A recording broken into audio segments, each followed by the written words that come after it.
एक साहूकार था। उसकी बेटी रोज पीपल के पेड़ पर जल चढ़ाने जाती थी। पीपल पर माँ लक्ष्मी जी का वास माना जाता है। एक दिन लक्ष्मी जी ने प्रकट होकर साहूकार की बेटी से कहा, तुम मेरी सहेली बन जाओ। उसने कहा कि मैं अपने पिता से पूछकर बताऊंगी।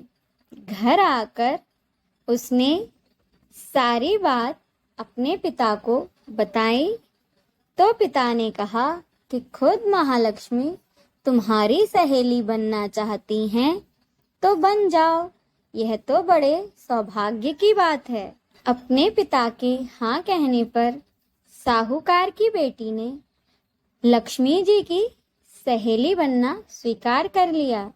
एक दिन माँ लक्ष्मी साहूकार की बेटी को अपने घर ले गईं।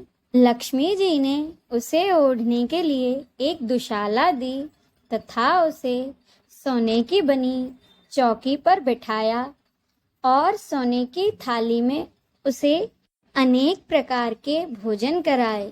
जब साहूकार की बेटी अपने घर को लौटने लगी तो माँ लक्ष्मी जी ने कहा, तुम मुझे अपने घर कब बुला रही हो? साहूकार की बेटी ने पहले तो आनाकानी की, परंतु फिर वह तैयार हो गई।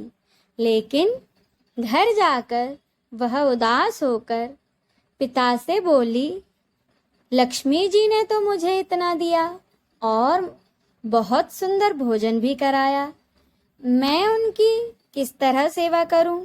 तब उसके पिता ने कहा कि बेटी, गोबर से घर को लीपकर जैसा भी बन पड़े रूखा सूखा श्रद्धा और प्रेम से खिला देना।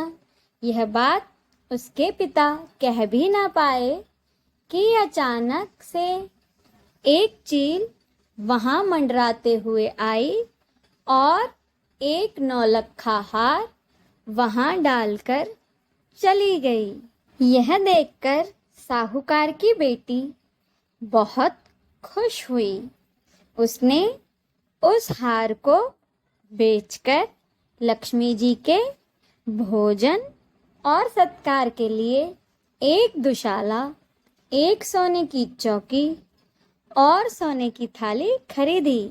इसके बाद भोजन का समय होते ही उसके घर श्री गणेश जी और माँ लक्ष्मी जी आ गए।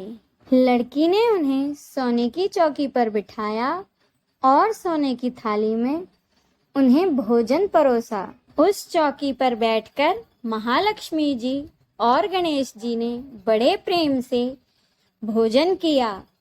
लक्ष्मी जी और गणेश जी के आने से साहूकार का घर सुख और संपत्ति से भर गया। जय श्री लक्ष्मी गणेश।